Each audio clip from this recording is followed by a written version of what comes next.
And so next, I am so glad that I get to bring up members of the Japanese American Religious Federation, or JARF. And so JARF is an interfaith consortium of, ooh, I shouldn't have folded it that way. An interfaith consortium of Japantown area churches and temples that was founded in 1948 to foster and nurture fellowship and collaboration within San Francisco's Japantown. And so last year, JARF unanimously endorsed the raising of the pride flag in Japantown, and their unwavering support continues today. Today, JARF President Elaine, representing the Buddhist faith, will offer a blessing, and Reverend Gary Barbie, representing the Christian faith, will follow with a blessing as well. And so here we go. I'm going to pass it over. And we have 2 mics. Thanks, Christy. My name is Gary Barbary, and I'm a retired United Methodist pastor at Pine United Methodist Church. So glad to be here.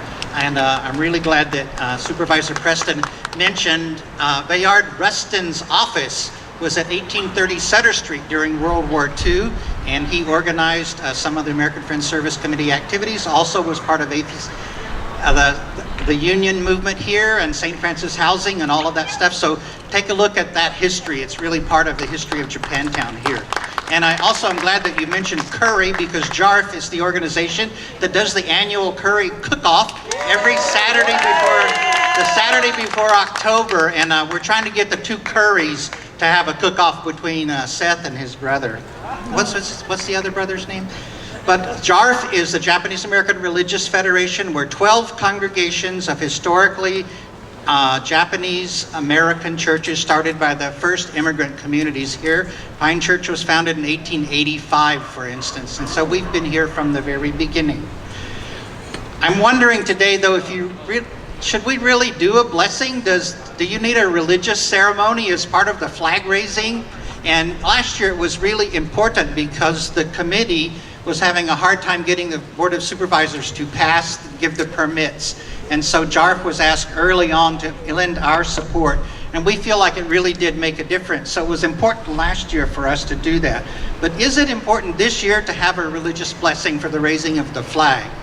I think it really is important because so much harm has been done for gay and transgender and queer families and their members by the churches and other religious institutions, that unless we speak out as members of the church and the religious faith communities, everybody could automatically assume that we are closed and that we are not open to people who are gay, lesbian, transsexual, transgender.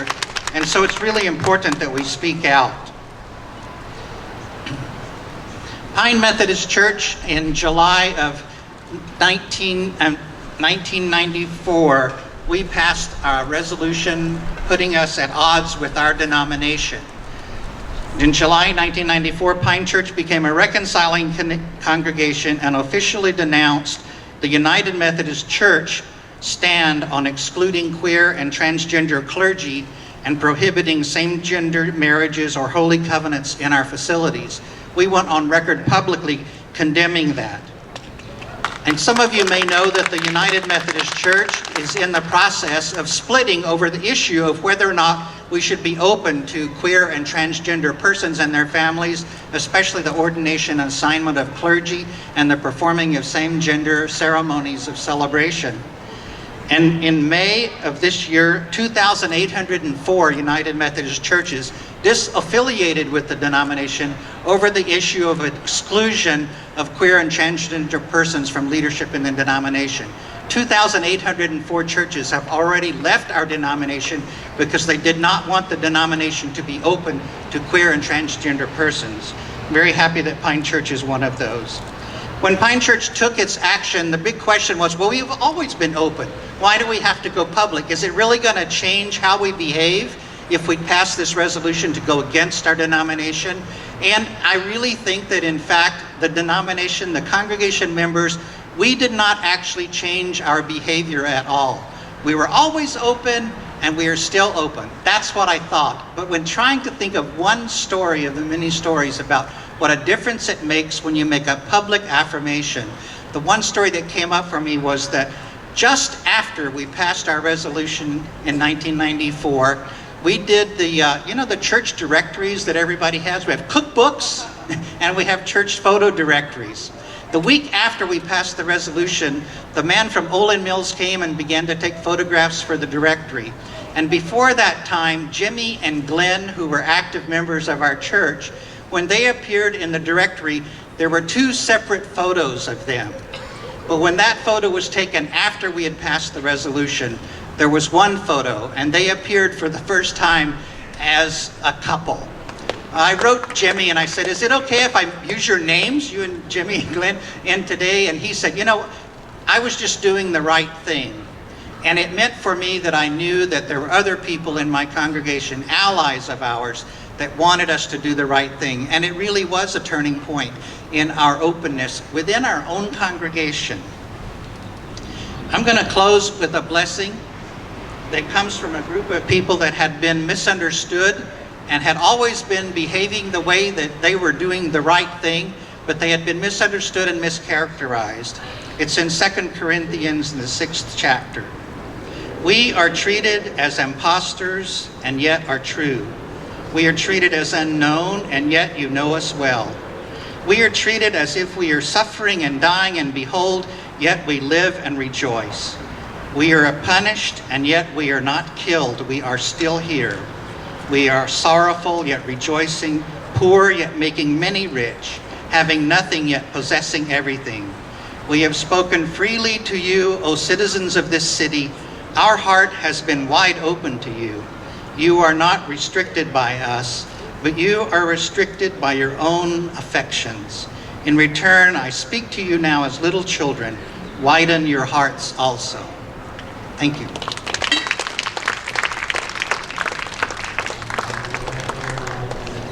Good afternoon. I'm Reverend Elaine from the Buddhist Church of San Francisco, just up the hill, founded in 1898. We hosted the first documented same-sex marriage in the mid-70s, first Buddhist within a Buddhist tradition. And so I'm really honored as a queer person to be here today with you.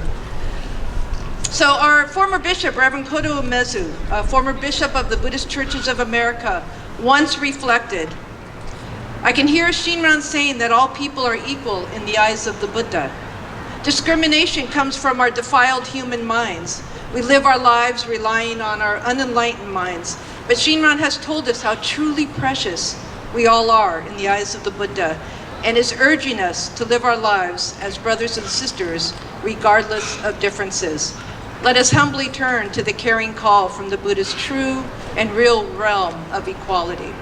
And so with that, I'd like to offer the 3 refuge prayer. In taking refuge in the Buddha, may we take refuge in the possibility of freedom from discrimination and persecution, from liberation from anger and hatred, and awakening from the delusion of our separateness. In taking refuge in the Dharma, may we take refuge in the teachings that offer a spiritual home that allows each of us, just as we are, to relax into the present moment of one's life with authenticity. In taking refuge in the Sangha, may we come together as a community to care for ourselves and for each other, becoming one Sangha of life, living with a dynamic spirit that is hindered by nothing. And we express in our Jodashin tradition our universal oneness as Namo Amida Butsu. Namo Amida Butsu. Thank you.